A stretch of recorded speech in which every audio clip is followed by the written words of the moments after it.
I started questioning gender-based assumptions a long time ago. When I was 8, I was confused at being called bossy because I wanted to direct the plays that we would put on for our parents, but the boys were not. When at 14, I started to be sexualized by certain elements of the media. When at 15, my girlfriends started dropping out of their beloved sports teams because they didn't want to appear muscly. When at 18, my male friends were unable to express their feelings. I decided that I was a feminist, and this seemed uncomplicated to me. But my recent research has shown me that feminism has become an unpopular word. Why has the word become such an uncomfortable one? I love boys. Yeah, they're great. And they're perfectly capable of being human and having intellectual conversations. And it's not boy bashing at all. People have so many misperceptions of what it actually is. It's not boy bashing at all. I love boys. But, I love women. It's equality. It's not about being above men. It's about being equal to men. As a girl, my voice was somehow less important. That how my body looked was more important than how my mind worked. As I got older, I found that men would whistle at me or make comments about how I looked as I walked down the street, as if my body were their property, as if I were an object to be commented on, instead of a full human being with thoughts and feelings of my own. That being strong and powerful and outspoken just wasn't appropriate or attractive for a girl.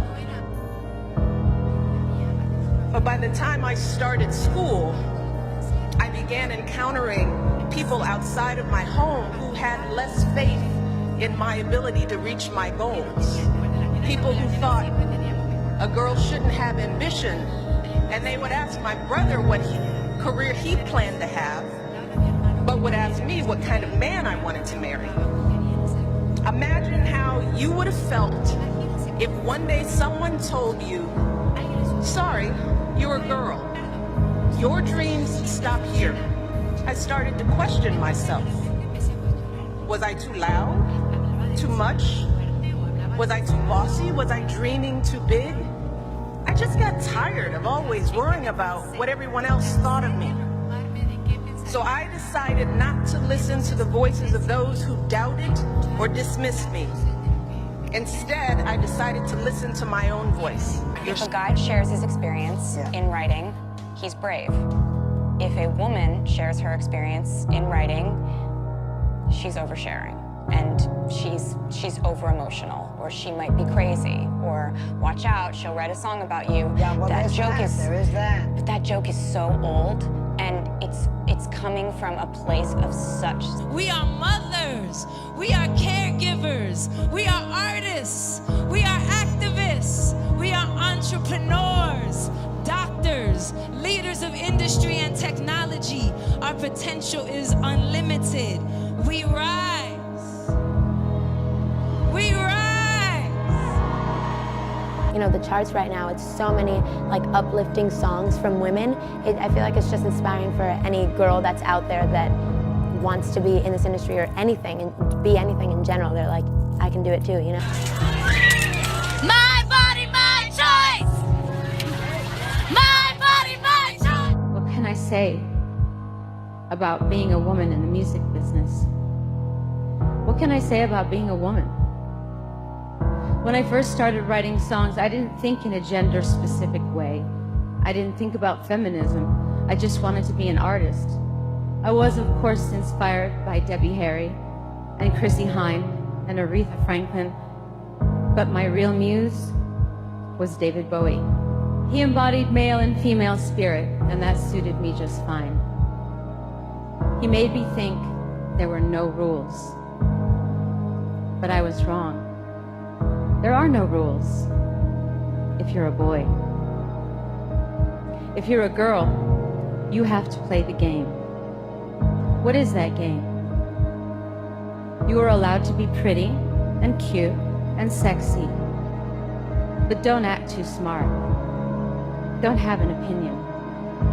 don't have an opinion that is out of line with the status quo, at least. You are allowed to be objectified by men and dress like a slut, but don't own your sluttiness. And do not, I repeat, do not share your own sexual fantasies with the world. Be what men want you to be, but more importantly, be what women feel comfortable with you being around other men. And finally, do not age, because to age is a sin.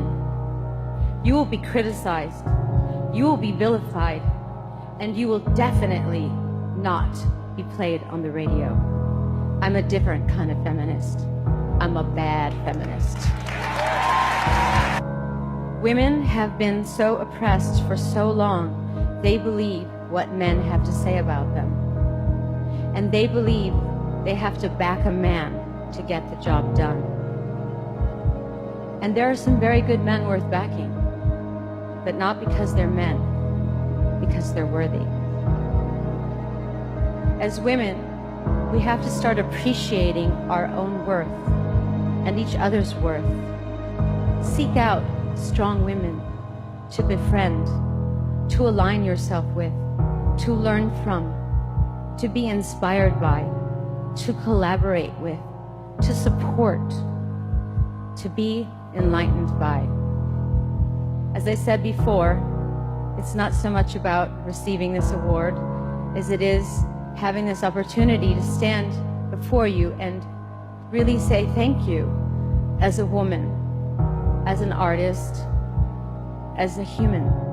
Some people will say that a woman being subordinate to a man is our culture. But culture is constantly changing. Culture does not make people. People make culture. So if it is in fact true that the full humanity of women is not our culture, then we must make it our culture. We want to end gender inequality. And to do this, we need everyone involved. For the record, feminism, by definition, is the belief that men and women should have equal rights and opportunities. It is the theory of the political, economic, and social equality of the sexes.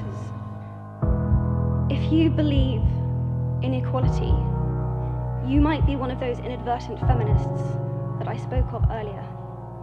And for this, I applaud you. We are struggling for a uniting word. I am inviting you to step forward, to be seen, and to ask yourself, if not me, who? If not now, when?